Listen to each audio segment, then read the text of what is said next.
নির্বাচন যত দেরি হবে ষড়যন্ত্র তত বাড়বে বললেন তারেক রহমান। ভোটাধিকার নিশ্চিতের আহ্বান।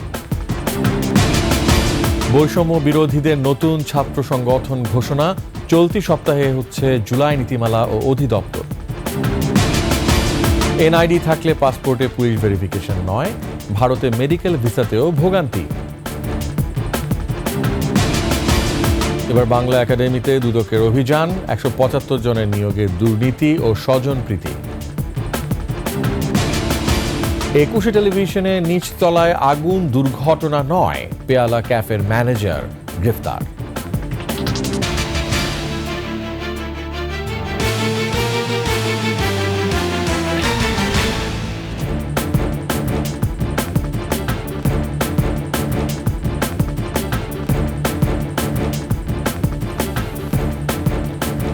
শুনছিলেন সংবাদ শিরোনাম। আমন্ত্রণ রাতের 21 সংবাদে, সাথে আছি আমি রিয়াজ হাফিজ।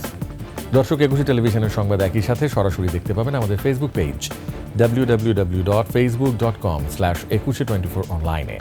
এছাড়া সাবস্ক্রাইব করতে পারেন www.youtube.com/21etv চ্যানেলে। সংবাদে আরও থাকছে, জাগো বাহে তিস্তা বাঁচাও স্লোগানে মুখর উত্তর। 250 কিলোমিটার অববাহিকা জুড়ে পদযাত্রা।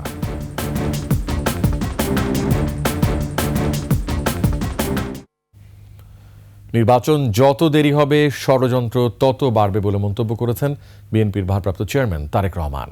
তিনি বলেছেন, জনগণের প্রতিনিধি ছাড়া কোনো সংস্কারই বাস্তবায়ন সম্ভব নয়। আরও জানাচ্ছেন মাহিলা ইসলাম।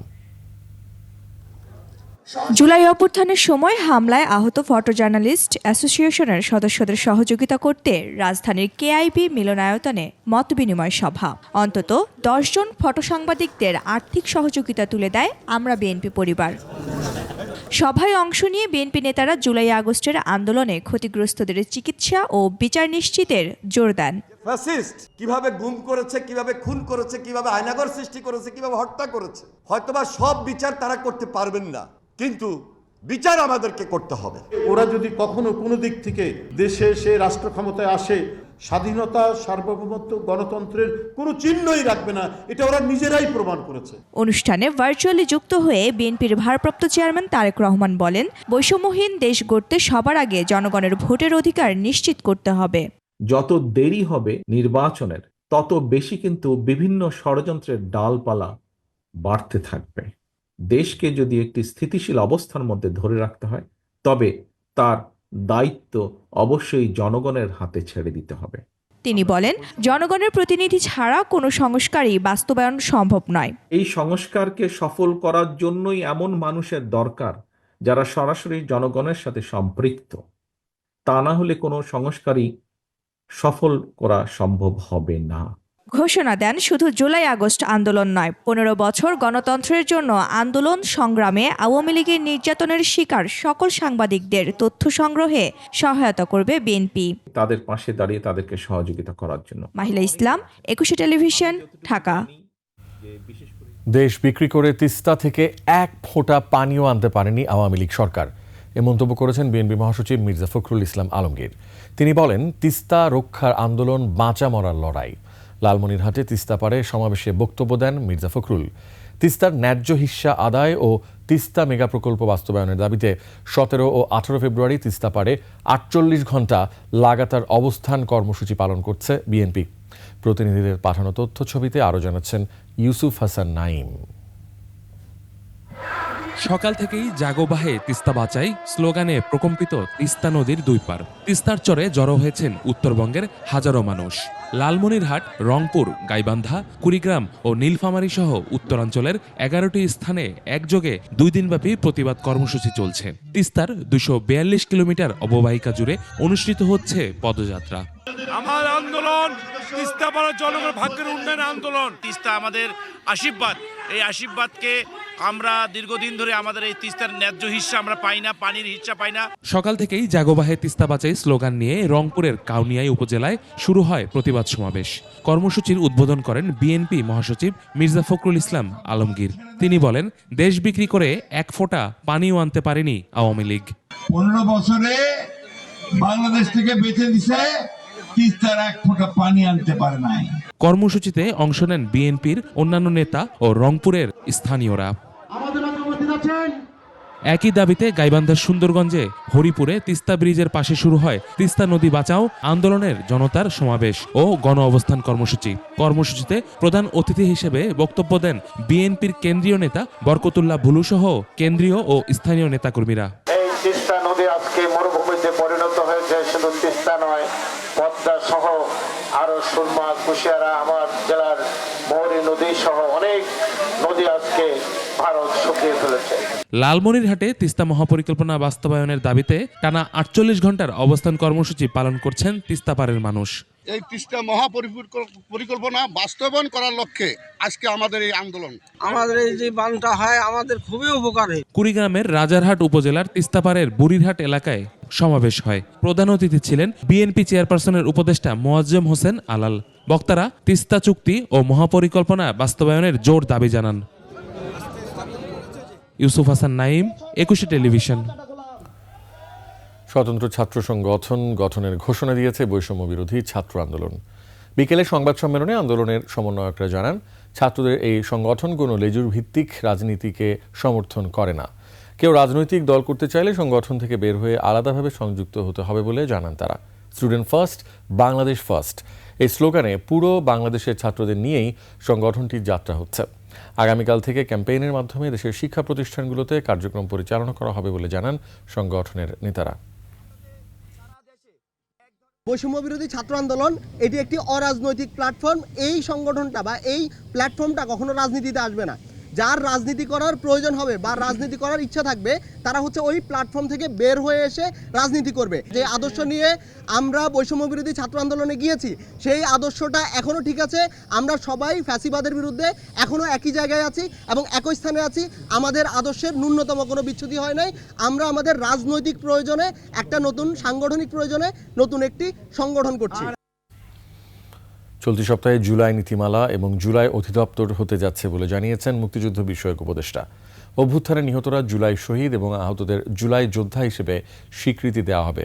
অন্যদিকে সচিবালয় সহ সরকারি বেসরকারি অফিস, মসজিদ ও বাসাবাড়িতে 25 ডিগ্রি সেলসিয়াসের নিচে এসি চালালে বিচ্ছিন্ন করা হবে বিদ্যুৎ সংযোগ। বিদ্যুৎ উপদেষ্টা কথা বলেছেন। আর করের আওতা বাড়াতে চিকিৎসক ও আইনজীবীদের ফির বিপরীতে রসিদ দেওয়ার নিয়ম চালুর কথা বললেন অর্থ উপদেষ্টা। জেলা প্রশাসক সম্মেলনের দ্বিতীয় দিনে সাংবাদিকদের এসব কথা জানান উপদেষ্টারা। মফিউর রহমানের রিপোর্ট। ওসমানী স্মৃতি মিলনায়তনে জেলা প্রশাসক সম্মেলনের দ্বিতীয় দিনে নির্ধারিত সেশনে যোগ দেন বিভিন্ন মন্ত্রণালয়ের উপদেষ্টারা। বিভিন্ন বিষয়ে জেলা প্রশাসকদের নির্দেশনা দেন মুক্তিযুদ্ধ ও দুর্যোগ ব্যবস্থা মন্ত্রণালয়ের উপদেষ্টা। পরে তিনি সাংবাদিকদের বলেন, জুলাই আন্দোলনে আহতদের 3 ক্যাটাগরিতে ভাগ করে আর্থিক সহায়তা দেওয়া হবে। তারা কে কিভাবে কতটুকু আহত এই নিরিখেই স্বাস্থ্য মন্ত্রণালয় থেকে করছে। তারা করে আমাদেরকে তালিকাটা দিলে আমরা জাস্ট গেজেট করে পরবর্তী কার্যক্রমগুলো আমরা সম্পন্ন করব। ভুয়া মুক্তিযোদ্ধাদের চিহ্নিত করে আইনের আওতায় আনা হবে বলেও জানান তিনি। মুক্তিযোদ্ধা সংসদ পুনর্গঠিত হলে প্রত্যেকটা জেলায় জেলায় এই স্কুটিনির মাধ্যমে আমরা ভুয়া মুক্তিযোদ্ধাদেরকে শনাক্ত করার চেষ্টা করব। যাদেরকে আমরা শনাক্ত করতে পারবো তাদেরকে আইনের আওতায় নিয়ে আসবো। বিদ্যুৎ উপদেষ্টা বলেন, এসি চালানোর বিষয়টি পর্যবেক্ষণে বিদ্যুৎ বিভাগের নির্দিষ্ট টিম কাজ করবে। কোথাও নির্দেশনার ব্যত্যয় ঘটলে সেই এলাকায় লোডশেডিং করা হবে। এসিতে একটা থার্মোস্ট্যাট থাকে, তো এইটা আপনি যদি 25 কিংবা তার উপরে যদি করেন তাহলে কিন্তু আমরা 2 থেকে 3 হাজার মেগাওয়াট বিদ্যুৎ সাশ্রয় করতে পারবো। এটা কিন্তু নিয়মিতভাবে নজরদারি করবে আমাদের বিদ্যুৎ বিভাগের বিশেষ টিম। এই অনুরোধ যা কেউ রাখছেন না তাহলে কিন্তু আমরা আইনানুগ ব্যবস্থা গ্রহণ করব। বিদ্যুৎ সংযোগ বিচ্ছিন্ন হতে পারে। নিজ অধিবেশন শেষে অর্থ উপদেষ্টা বলেন, করের পরিমাণ না বাড়িয়ে এর পরিধি বাড়ানো হচ্ছে। নতুন করে আওতায় আসবে গ্রামের ব্যবসায়ী থেকে চিকিৎসক ও বিভিন্ন পেশাজীবীরাও। ডাক্তাররা আমার কাছে ফি নেয়, ক্যাশ নেয়, তাই এটা কোনো রিসিটও তো আপনি নেন না। কিন্তু সেটা যদি আপনি আপনার ডিজিটাইজ মাধ্যমে দেন তখন তার একটা রেকর্ড থাকে। খাদ্য ও ভূমি মন্ত্রণালয় সংক্রান্ত অধিবেশন শেষে কথা বলেন খাদ্য ও ভূমি উপদেষ্টা। তিনি জানান, মার্চ থেকে এপ্রিল একাধিক উপায়ে 7 লাখ টন খাদ্যশস্য বিতরণ করা হবে। 1.5 লাখ করে 3 লাখ মেট্রিক টন চাল এটা পাবে 15 টাকা কেজিতে, 30 কেজি করে পাবে। ঈদের সময়ে 1 কোটি লোক পাবে 10 কেজি করে চাল পাবে উপহার হিসেবে ফ্রি। প্রায় 7 লাখ টনের মতো চাল এই সময়টাতে যাবে, মার্চ এবং এপ্রিলের মধ্যে যাবে, রোজা, ঈদ ইত্যাদি কেন্দ্র করে। সরকারের গুরুত্বপূর্ণ সিদ্ধান্ত বাস্তবায়নে জেলা প্রশাসকদের যাবতীয় নির্দেশনা দেওয়া হয় সম্মেলনে। যেহেতু ঢাকা মেট্রোপলিটনে আসলে মফিউর রহমান, 21 টেলিভিশন, ঢাকা। শুধু তৌহিদি জনতা নয়, মব সৃষ্টিকারী সব জনতার বিরুদ্ধে ব্যবস্থা নেওয়া হচ্ছে। মবের বিষয়ে সবাইকে সজাগ থাকতে হবে। বাংলাদেশ কোস্টগার্ডের প্রতিষ্ঠাবার্ষিকী উপলক্ষে অনুষ্ঠানে স্বরাষ্ট্র উপদেষ্টা জাহাঙ্গীর আলম চৌধুরী জানান, জনগণের ভোগান্তি কমাতে পাসপোর্টের পুলিশ ভেরিফিকেশন তুলে নেওয়া হয়েছে। এছাড়া রোহিঙ্গারা যাতে এনআইডি না পায় সেজন্য ব্যবস্থা নেওয়া হবে, আর যারা পেয়েছেন তাদের বিরুদ্ধেও নেওয়া হবে ব্যবস্থা। সোহেল সামির রিপোর্ট।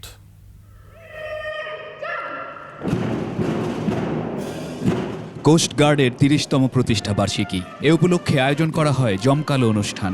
অবদানের স্বীকৃতিস্বরূপ জওয়ানদের দেয়া হয় পদক। অনুষ্ঠান শেষে সাংবাদিকদের সাথে কথা বলেন উপদেষ্টা। দেশের ভেতরে বিভিন্ন জায়গায় মব জাস্টিস ও বিশৃঙ্খলা নিরসনে আইনশৃঙ্খলা বাহিনী তৎপর বলে জানান তিনি। বিভিন্ন জনতা বিভিন্ন ধরনের সমস্যা ক্রিয়েট করতেছে। এখন সব জনতা নেই, কিন্তু নিয়ন্ত্রণের দায়িত্ব আমাদের। এখন কোন জনতা কিসের জন্য সে মব ক্রিয়েট করে ওইগুলো কিন্তু আপনারা একটু দেখতে হবে। এই জন্য সবাইরই কিন্তু একটু সজাগ হইতে হবে। কথা বলেন পুলিশ ভেরিফিকেশন নিয়েও। পুলিশ ভেরিফিকেশনটা উঠে দেওয়া এটা কিন্তু আমাদের অনেক দিনের চিন্তা ভাবনা। এটা কিন্তু জনগণের একটা ভোগান্তি থেকে কিন্তু রক্ষা করা হয়েছে। প্রতিবেশী মিয়ানমারের বিদ্রোহ ও বিশৃঙ্খলায় বাংলাদেশের সীমান্তে এর কোনো প্রভাব পড়েনি বলে মন্তব্য করেন উপদেষ্টা। আমাদের ওই বর্ডার আমাদের সম্পূর্ণ নিয়ন্ত্রণে আছে, এখানে কোনো ধরনের সমস্যা আমাদের নেই। রোহিঙ্গাদের এনআইডি নিয়েও কথা বলেন স্বরাষ্ট্র উপদেষ্টা। যেহেতু পুলিশ ভেরিফিকেশন দরকার হবে না এই পাসপোর্ট পাওয়ার জন্য যাদের ন্যাশনাল আইডি আছে, এখন তার ন্যাশনাল আইডি সময়েই যেন রোহিঙ্গারা ন্যাশনাল আইডি না পায়, এই জন্য ব্যবস্থা নেওয়া হবে। সোহেল সামি, 21 টেলিভিশন, ঢাকা। তথ্য ফাঁস রোধে এখন থেকে চুক্তিবদ্ধ যাচাইকারী প্রতিষ্ঠানগুলোকে একজন নাগরিকের সব তথ্য দেবে না নির্বাচন কমিশন। যতটুকু তথ্য প্রতিষ্ঠানগুলো চাইবে তা সঠিক কিনা কেবল সেটিই জানানো হবে। জাতীয় পরিচয় নিবন্ধন অনুবিভাগের মহাপরিচালক ASM হুমায়ুন কবির আরও জানান, চুক্তিবদ্ধ এই প্রতিষ্ঠানগুলো আসছে তদারকির আওতায়। শিউলি শবনমের প্রতিবেদন। নির্বাচন কমিশনের সাথে চুক্তিবদ্ধ 182 প্রতিষ্ঠানের মধ্যে 5টি প্রতিষ্ঠান তৃতীয় পক্ষের কাছে জাতীয় পরিচয়পত্রের তথ্য ফাঁস করেছে। সম্প্রতি এমন প্রমাণ পায় নির্বাচন কমিশন। এই অবস্থায় তথ্য ফাঁস রোধে করণীয় নির্ধারণে এসব প্রতিষ্ঠানের সাথে গত সপ্তাহে মতবিনিময় করে ইসি। সেই সভার সুপারিশ প্রসঙ্গে এনআইডি মহাপরিচালক জানান, সেবা দেওয়ার ধরনে পরিবর্তন আনবে ইসি। ওনারা ইনফরমেশনটা দিবে আমাদেরকে, দিলে আমরা ওইটার ম্যাচ অথবা নো ম্যাচ অথবা ইয়েস বা নো এটা আমরা বলে দেবো। অর্থাৎ যাচাইয়ের কাজটা আমাদের এন্ড থেকে হবে অনলাইনে। বলেন, ভেন্ডর সহ চুক্তিবদ্ধ প্রতিষ্ঠানের ব্যবস্থাপনায় যারা থাকবেন তাদের নিরাপত্তাও যাচাই করা হবে এবং এই ডেটা যাতে কোনোভাবেই অন্যের হাতে বা অন্যভাবে চলে যেতে না পারে সেই ব্যবস্থা করতে হবে। যারাই ওই সিস্টেমটা চালু করবে বা ওই সিস্টেমটা ব্যবহার করবে বা ওই সিস্টেম ডেভেলপ করবে তাদেরও আমরা সিকিউরিটি ক্লিয়ারেন্স নেব। ঝুলে থাকা এনআইডি সংশোধন আবেদনের মধ্যে ক্রাশ প্রোগ্রামের মাধ্যমে 50% নিষ্পত্তি হয়েছে বলেও জানান এনআইডি ডিজি। আশা করছি যে এই 3 মাসের মধ্যে একটা উল্লেখযোগ্য উন্নতি সাধিত হবে। শিউলি শবনম, 21 টেলিভিশন, ঢাকা। সীমিত আকারে ভারত মেডিকেল ভিসা চালু রাখলেও বন্ধ আছে পর্যটক ভিসা। তবে চিকিৎসার জন্য দেশটিতে যেতে ইচ্ছুকরাও ভিসা পেতে শিকার হচ্ছেন নানান ভোগান্তির। অসাধু চক্রের অনলাইন কারসাজিতে বাড়ছে স্লট জটিলতা। এই অবস্থায় রাগ ঝাল না রেখে ভারতের সঙ্গে বিষয়টি মীমাংসার তাগিদ দিয়েছেন ভুক্তভোগীরা। সহকর্মীদের সহায়তায় আকবর হোসেন সুমনের রিপোর্ট। ভারতীয় ভিসা অফিসে এখন আর লম্বা লাইন নেই। 5 আগস্টের পর বলতে গেলে সব ধরনের ভিসা বন্ধ করে দেয় এই পরিস্থিতি। সম্প্রতি চিকিৎসা সেবার দরজা খোলা রাখতে মেডিকেল ভিসা ছাড়ছে ভারত। তবে এক্ষেত্রেও তারিখ প্রাপ্তি অথবা আর্থিক লেনদেনের পরেও ভিসা বাতিলের মতো দুর্ভোগ পোহাতে হচ্ছে। আর পর্যটক ভিসা চালুর কথা বলা হলেও বাস্তবে তা দেখা যায়নি।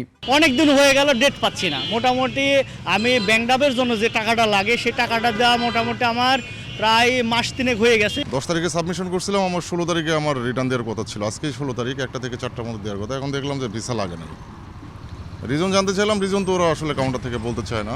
রাজধানী ও বিভাগীয় শহরসহ সারা দেশে অন্তত 16টি ভারতীয় ভিসা আবেদন কেন্দ্র রয়েছে। এত সহজ প্রক্রিয়াও জটিল হয়ে ওঠে কর্তৃপক্ষের উদাসীনতায়। ভিসা করে দেওয়া বলে আমাদের কাছ থেকে 15,000 টাকা নিয়েছে, এখন 4 দিন পরে আমরা বই ফেরত দিয়ে দিচ্ছে এবং আমাদের সাথে খারাপ আচরণ করছে। এখানে দালাল আছে, আপনি ডাবল এন্ট্রি ভিসা করবেন দিবে না, ট্যুরিস্ট ভিসা করবেন দিবে না, ওই যে মেডিকেলে ভিসা করাই দিবে, ওরা দালাল আছে, দালালের মাধ্যমে টাকা পয়সা পেতেন তাহলে বিষয় হইব, নাহলে বিষয় হইব না। তবে ব্যতিক্রম এই ক্যান্সার আক্রান্ত দম্পতির ক্ষেত্রে নিয়মিত ফলো আপের জন্য আবেদন মঞ্জুর। বইটা পেয়ে গেলাম সাথে সাথে, কোনো সমস্যা হলো না। আর মেডিকেল ভিসা তো, আমি ক্যান্সারের পেশেন্ট, এই জন্যে আমার ভিসাটা দিয়ে দিল, আমি মোটামুটি খুশি। আমি ভিসা পাওয়ার ক্ষেত্রে এখন তো একটু সমস্যা, আমরা যশোর থেকে পেতাম, এখন ওই সিরিয়াল পেতেও সমস্যা। এ নিয়ে ভারতীয় দূতাবাসের সঙ্গে যোগাযোগ করা হলেও কোনো জবাব পাওয়া যায়নি। প্রতিবেশীর সঙ্গে বিবাদ মিটিয়ে সুসম্পর্ক বজায় রাখতে দ্রুত পর্যটক ভিসা চালুরও আশা করছেন ভারতীয় ভিসা প্রত্যাশীরা। আকবর হোসেন সুমন, 21 টেলিভিশন, ঢাকা। এবার বাংলা একাডেমিতে অভিযান চালিয়েছে দুদক। প্রমাণ মিলেছে 175 জনের নিয়োগে দুর্নীতি ও স্বজনপ্রীতির। 2022 সালে তৎকালীন ডিজি নুরুল হুদা সহ সংশ্লিষ্টদের চাকরির আবেদন থেকে শুরু করে প্রতিটি ক্ষেত্রে দুর্নীতির প্রমাণ পায় দুদক। এমনকি চতুর্থ শ্রেণীর কর্মচারী নিয়োগে 10 লাখ টাকা করে ঘুষ লেনদেনের অভিযোগ উঠেছে। আকবর হোসেন সুমনের রিপোর্ট। 2022 সালে 175 কর্মকর্তা কর্মচারী নিয়োগে জালিয়াতির খোঁজে অভিযানে দুদক। সে সময় 50,000 নিয়োগ প্রার্থীর কাছ থেকে অন্তত 2 কোটি টাকা জমা হয়। এর মধ্যে অর্ধ কোটি টাকা লুটপাট করেন তখনকার মহাপরিচালক নুরুল হুদা সহ অন্যরা। একইভাবে 4,000 প্রার্থীকে লিখিত পরীক্ষায় উত্তীর্ণ দেখানো হলেও মৌখিক পরীক্ষায় ডাকা হয় মাত্র 500 জনকে। তবে ফল প্রকাশ না করেই 175 জনকে নিয়োগের সুপারিশ করা হয়, যেখানে চুক্তিভিত্তিক নিয়োগকে স্থায়ীকরণ, আত্মীয় স্বজন ও কমিটির সুপারিশের ভিত্তিতে নিয়ম লঙ্ঘন করে চাকরি দেওয়া হয়। এমনকি কর্মচারী নিয়োগে 10 লাখ টাকা করে ঘুষ নেন বাংলা একাডেমির সংশ্লিষ্টরা। কারা ওই সময় সদস্য সচিব এবং সভাপতি ছিলেন, অন্যান্য সদস্য কারা ছিলেন তাদের আমরা তালিকা সংগ্রহ করেছি। পরবর্তীতে তাদের বক্তব্য নেওয়া হবে এবং এই সংশ্লিষ্ট রেকর্ডপত্রগুলো আমরা চেক করে আমরা কমিশনের প্রতিবেদন দাখিল করব। অপরাধ প্রমাণ হলে দুদককে ব্যবস্থা নেওয়ার আহ্বান জানান বাংলা একাডেমির বর্তমান মহাপরিচালক। আমরা ইমপ্রেশনটা পেয়েছি, কিন্তু সেটার তো আসলে প্রামাণিকতার ব্যাপারটা তো ভিন্ন। সেটা ধরা যাক কোনো ফর্মাল বডি যদি ইনভেস্টিগেট করে তাহলে সেটা তারা প্রক্রিয়াগতভাবে বুঝতে পারবেন, আইনিভাবে বুঝতে পারবেন। আপনি ইমপ্রেশন এবং আইনকে তো আলাদা করতে হবে। দুদক বলছে রাজনৈতিক প্রভাব, কর্মকর্তাদের খেয়াল খুশি মতো নিয়োগের ক্ষেত্রে জড়িতদের বিরুদ্ধে তদন্ত করে ব্যবস্থা নেওয়া হবে। আকবর হোসেন সুমন, 21 টেলিভিশন, ঢাকা। 21 টেলিভিশনের নিচতলায় পেয়ালা ক্যাফেতে অগ্নিকাণ্ডের ঘটনাটি দুর্ঘটনা নয়। পেয়ালা ক্যাফের ম্যানেজার মেহেদি হাসান রিমন পরিকল্পনা করে এই আগুন লাগায়। তাকে অলরেডি গ্রেফতার করেছে পুলিশ। মানিক শিকদারের রিপোর্ট। শনিবার রাত 8:15টার দিকে কারওয়ান বাজারের 21 টেলিভিশনের নিচতলায় আগুন লাগে। ভবনটিতে ব্যাংক, বিমা সহ বেশ কিছু প্রতিষ্ঠান রয়েছে। অগ্নিকাণ্ডের ঘটনায় আতঙ্কিত হয়ে পড়ে এই ভবনের কর্মরত কর্মীরা। ফায়ার সার্ভিস এসে আগুন নিয়ন্ত্রণে আনে। অগ্নিকাণ্ডের পর ফায়ার সার্ভিস এবং পুলিশের প্রাথমিক তদন্তে বের হয়ে আসে এটি দুর্ঘটনা ছিল না। পরে পেয়ালা ক্যাফের ম্যানেজার মেহেদি হাসান রিপনকে আটক করে পুলিশ। পুলিশ আসছিল, পেয়ালার যে ম্যানেজার ওনাকে জিজ্ঞাসাবাদের জন্য ওনাকে তেজগাঁ থানায় নিয়ে গেছে। পুলিশ জানায় অগ্নিকাণ্ডের সাথে নিজের সংশ্লিষ্টতা স্বীকার করেছে রিপন। তাকে ব্যাপক জিজ্ঞাসাবাদে সে জানায় যে সে একজন অনলাইন জুয়ারি। সে এই পেয়ালা যে ক্যাফে, এই ক্যাফের ক্রয় বিক্রয়ের প্রায় 85,000 টাকার হিসাব সে না দেওয়ার জন্য, অর্থাৎ টাকার চুরির দায় থেকে বাঁচার জন্য সে নিজেই শুধু পরিকল্পিতভাবে সেই আগুনের ঘটনাটা ঘটিয়েছে। এর সাথে আর কেউ জড়িত ছিল কিনা তাও খতিয়ে দেখা হচ্ছে। আমরা আরও গভীরে যাব, যদি কেউ এরকম দেখা যায় যে কোনো গোষ্ঠী কেউ এই ঘটনার সাথে জড়িত থাকে সেটা আমরা বের করে নিয়ে আসবো। মানিক শিকদার, 21 টেলিভিশন, ঢাকা। এদিকে আগুনের ঘটনা থেকে রক্ষা পাওয়ায় দোয়া ও মিলাদ মাহফিল করেছে 21 টেলিভিশন কর্তৃপক্ষ। 21 টেলিভিশনের কার্যালয়ে এই দোয়া ও মিলাদ মাহফিলের আয়োজন করা হয়েছে।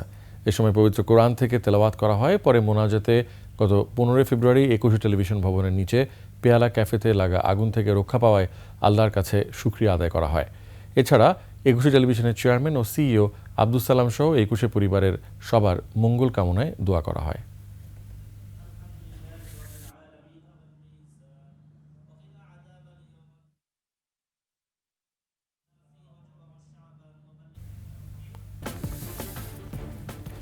নতুন রাজনৈতিক দলে যোগ দিলে সরকার থেকে পদত্যাগ করেই দেবেন এবং এ বিষয়ে আগামী এক সপ্তাহের মধ্যেই সিদ্ধান্ত নেবেন বলে জানিয়েছেন তথ্য উপদেষ্টা নাহিদ ইসলাম।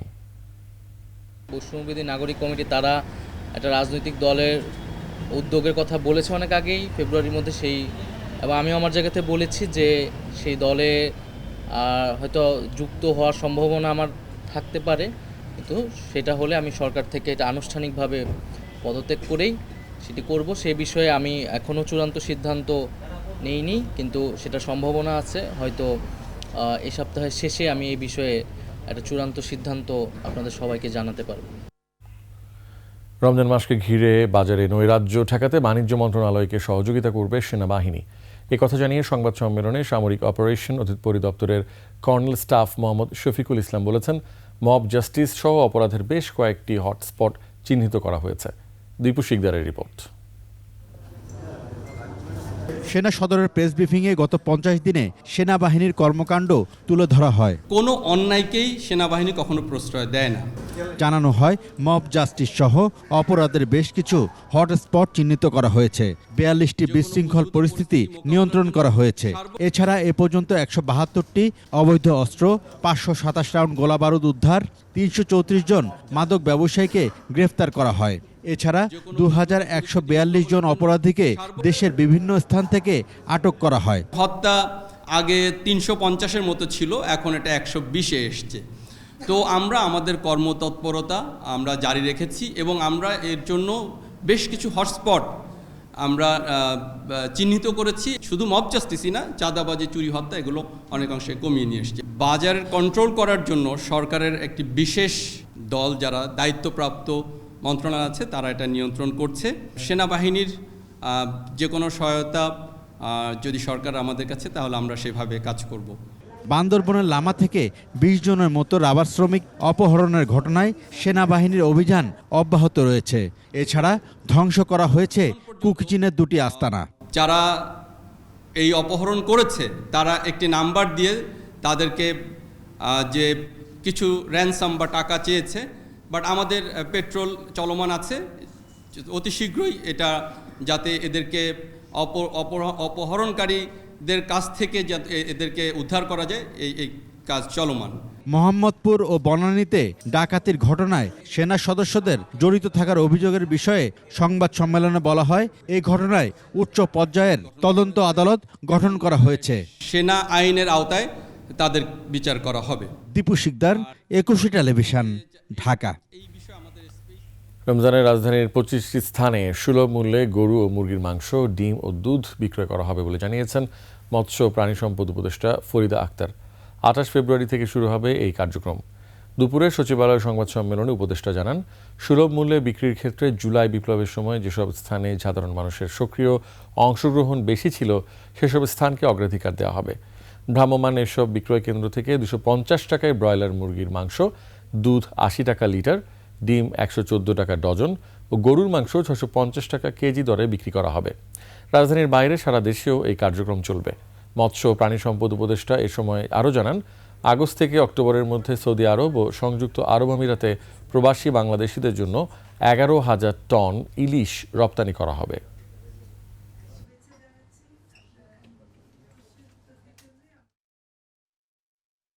পয়লা রমজান থেকে 28শে রমজান পর্যন্ত আমরা ঢাকা শহরের ড্রেসড ব্রয়লার, ডিম, পাস্তুরিত দুধ এবং গরুর মাংস সারা দেশে আমরা এটা সুলভ মূল্যে ভ্রাম্যমাণ বিক্রয় কার্যক্রম একটা নিয়েছে। সৌদি আরব এবং সংযুক্ত আরব আমিরাত, এখানে আমরা আপাতত 11,000 মেট্রিক টন ইলিশ পাঠানোর ব্যবস্থা করছি।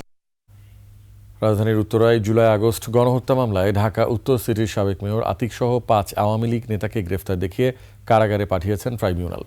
এর আগে তাদেরকে আন্তর্জাতিক অপরাধ ট্রাইব্যুনালে হাজির করা হয়।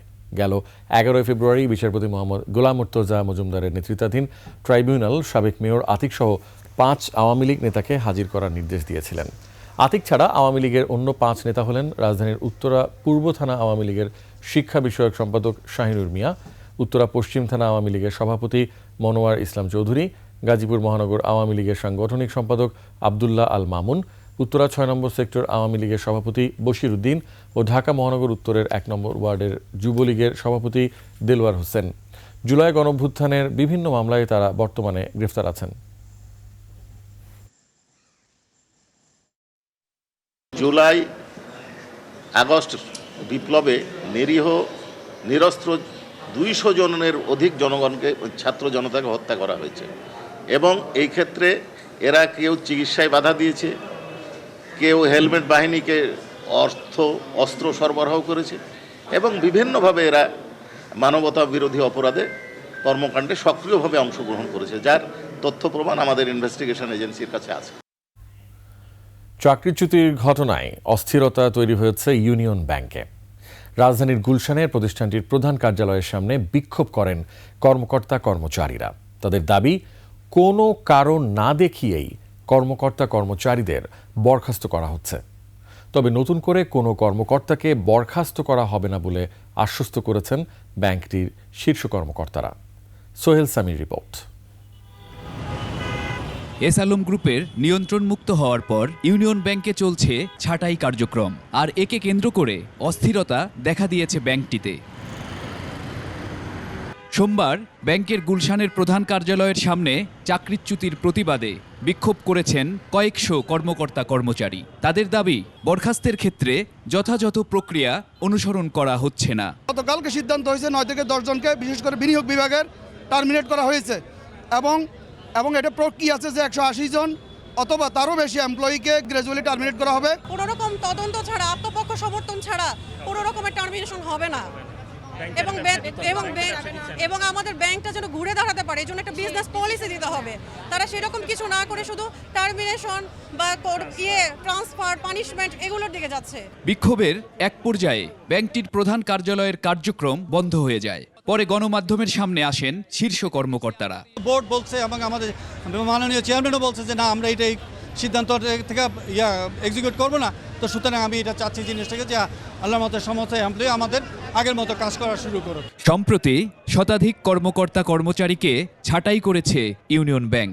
অতীতে দেখা গেছে আমাদের সাব স্টাফের মধ্যে 262 জনকে টার্মিনেট করা হয়েছে, ওইটার কোনো সমাধান হয় নাই। এরপরে আমাদের 2 কলিগ প্রথমবার, তারপরে 4 জন, গত রাতে হয়েছে 9 জন, এরপরে শুনতেছি আরও 100 জন লাইন আছে। সোহেল সামি, 21 টেলিভিশন, ঢাকা। মেট্রো স্টেশনের নিচে ফুটপাতে দোকান দেওয়া নিষেধ থাকলেও তোয়াক্কা করছেন না দোকানিরা। মিরপুর 10 স্টেশনের নিচে পুরো ফুটপাতে চলছে দখলদারিত্ব।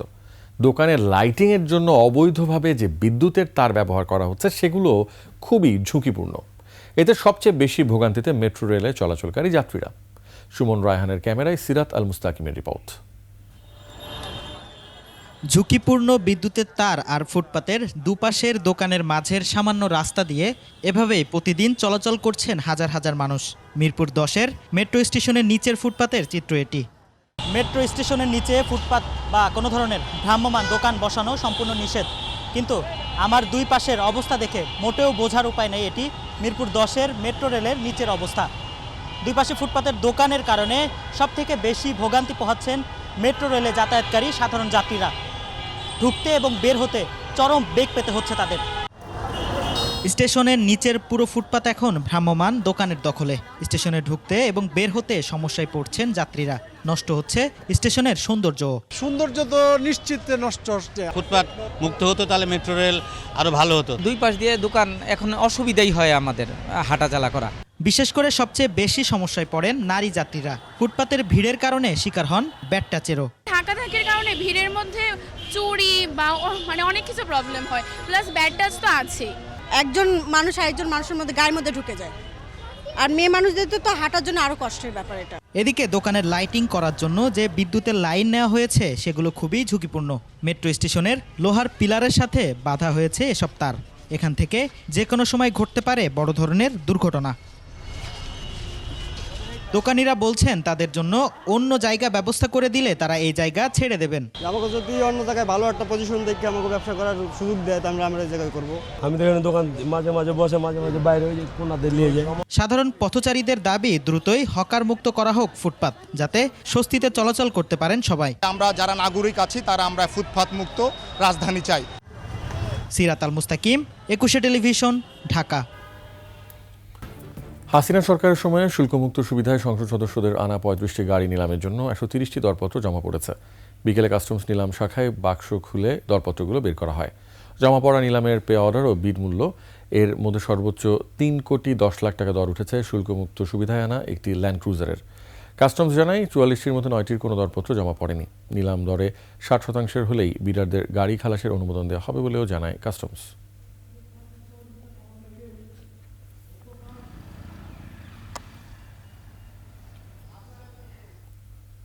বাণিজ্য সংবাদ।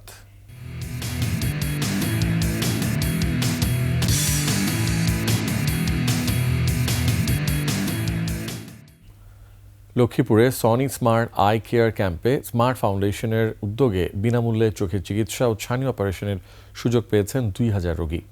জেলার রামগঞ্জে জাপানের সনির অফিসিয়াল ডিস্ট্রিবিউটর স্মার্ট ইলেকট্রনিক্স ও বাংলাদেশের আই ট্রাস্ট হসপিটালের সহযোগিতায় এ সেবা দেওয়া হয়। দৃষ্টি আপনার, দায়িত্ব আমাদের, ঝকঝকে দেখুন সনি স্মার্টের সাথে স্লোগানে চক্ষু চিকিৎসা সেবা কর্মসূচির উদ্বোধন করেন স্মার্ট ফাউন্ডেশনের সেক্রেটারি জেনারেল ও স্মার্ট টেকনোলজিসের ব্যবস্থাপনা পরিচালক জহিরুল ইসলাম। উপস্থিত ছিলেন সনির বাংলাদেশ শাখার প্রধান রিকি লুকাস, উপমহাব্যবস্থাপক ও head of marketing Azad Rahman, Bangladesh eye trust হসপিটালের মহাব্যবস্থাপক কামরুল ইসলাম সঞ্জিত সহ অন্যান্যরা।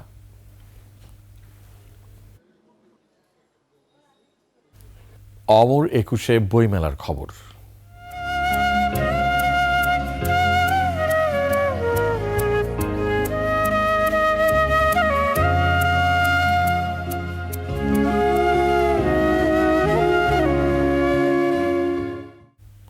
অমর একুশে বইমেলার পাঠক দর্শনার্থীদের বিনামূল্যে বিভিন্ন সেবা দিচ্ছে বিভিন্ন সংগঠন। বিশেষ করে নারীদের স্বাস্থ্য সুরক্ষার বিষয়টি নিশ্চিত করতে বিভিন্ন ধরনের কর্মসূচি গ্রহণ করার কথা জানিয়েছেন বাংলা একাডেমি কর্তৃপক্ষ। বিস্তারিত সুমাইয়া খানের রিপোর্টে। ফেব্রুয়ারি মানেই ভাষার মাস, বাঙালির প্রাণের মেলা, বই মেলার মাস। যারা বই প্রেমী আছেন তারা অপেক্ষা করেন এই উৎসবের জন্য। প্রতি বছর বইমেলাতে নারীদের স্বাস্থ্য সুরক্ষার দিকে বিশেষ নজর দেওয়া হলেও বিনামূল্যে স্যানিটারি ন্যাপকিন বিতরণের বাংলা একাডেমির কার্যক্রমটি এখনো চালু হয়নি। তবে স্বেচ্ছায় রক্তদান, পরিচ্ছন্ন কর্মসূচি রয়েছে। যারা জনসাধারণ আসছে তাদের জন্য আমরা ফ্রি হ্যান্ড ওয়াশটা রেখেছি, কারণ বাইরে থেকে আসলে দেখা যায় যে আমাদেরকে জীবাণুটা হাতে থাকে। বাংলা একাডেমি বলছে নারীদের স্বাস্থ্য সুরক্ষার দিকটি নিশ্চিতে নেওয়া উদ্যোগটি দ্রুত বাস্তবায়ন করা হবে। ওয়াশরুমের পাশে এই জিনিসগুলা তারাই রেখেছে, এটা ফ্রি অফ কস্ট। যদি কারো প্রয়োজন হয় তাহলে উনি ব্যবহার করবেন, কিন্তু কমার্শিয়ালি এটা আমরা বন্ধ করেছি। মেলায় এসে মানুষজন যাতে স্বাচ্ছন্দ্যে চলাফেরা করতে পারে, আইন শৃঙ্খলা পরিস্থিতি থেকে শুরু করে সব কিছুই আমরা সুন্দর মতো করার চেষ্টা করেছি এবং এখনও করে যাচ্ছি। মেলায় অনেকে আসছেন পছন্দের বই কিনতে, তবে বিক্রেতারা বলছেন গতবারের চেয়ে বেচা বিক্রি কম। যেটা প্রফিট হবে সেটা হচ্ছে আমরা কোনো জুলাইয়ের আহত পরিবারকে অথবা কোনো শহীদ পরিবারকে আমরা পুরো টাকাটাই ডোনেট করে দেব। কাগজের দাম একটু বেশি, তো বইয়ের প্রাইস ওই অনুযায়ী বেড়েছে, কিন্তু মানুষজন ইন্টারেস্টেড না। ওই এত একটু দাম যেহেতু বেশি, মানুষজন খুব একটা ইন্টারেস্ট দেখাচ্ছে না। বাট বাচ্চাদের যে বইগুলো আছে, যেমন ড্রয়িং বুকগুলো, তারপর ছোটদের আদর্শলিপিগুলো, এগুলো খুব ভালো যাচ্ছে। আম্মু আব্বুর সাথে আসছি, বেশিরভাগ থ্রিলার বই আর হরর বই পড়তে ভালো লাগে, আর কমিক বই কিনছি একটা। যেসব বইগুলো খুব বিখ্যাত ছিল, সেই বইগুলো যেগুলো হারিয়ে গেছে আর কি, সহজে পাওয়া যায় না, সেগুলোই চেষ্টা করবো কিছু কিছু বই খোঁজার। মানিক বন্দ্যোপাধ্যায় কিছু বই দেখবো। সাধারণ বইয়ের পাশাপাশি অডিও বইয়ের চাহিদাও বেড়েছে। আমাদের এখানে 3000-এরও বেশি অডিও বুক অ্যান্ড কন্টেন্ট রয়েছে, আর এই কন্টেন্টগুলো একদম ছোটদের শিশুতোষ থেকে শুরু করে একদম বয়োবৃদ্ধ যারা আছে সবার জন্যই প্রযোজ্য। সামনের দিনগুলোতে ক্রেতা বাড়বে বলে আশা বিক্রেতাদের। সুমাইয়া খান, 21 টেলিভিশন, ঢাকা। শেষ করছি রাতের 21 সংবাদ, তবে যাবার আগে সংবাদ শিরোনামগুলো আরও একবার। নির্বাচন যত দেরি হবে ষড়যন্ত্র তত বাড়বে বললেন তারেক রহমান, ভোটাধিকার নিশ্চিতের আহ্বান।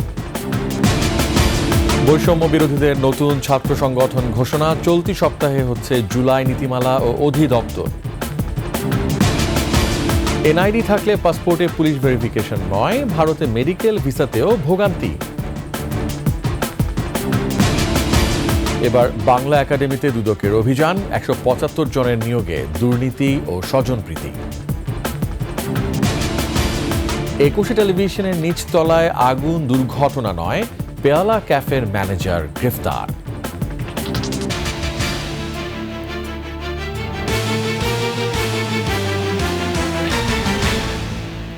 সর্বশেষ সংবাদ জানতে ডায়াল করুন 2021 নম্বরে আর ভিজিট করুন ekushe-tv.com ওয়েবসাইটে। ফেসবুকে ভিজিট করতে পারেন www.facebook.com/ekushe24 অনলাইনে। এছাড়া সাবস্ক্রাইব করতে পারেন www.youtube.com/ekushe-etv চ্যানেলে। এতক্ষণ সঙ্গে থাকার জন্য অসংখ্য ধন্যবাদ। আমাদের পরবর্তী সংবাদ রাত 1টায় দেখার আমন্ত্রণ রইল। একুশে সংবাদ দেখুন, সঙ্গেই থাকুন। শুভরাত্রি।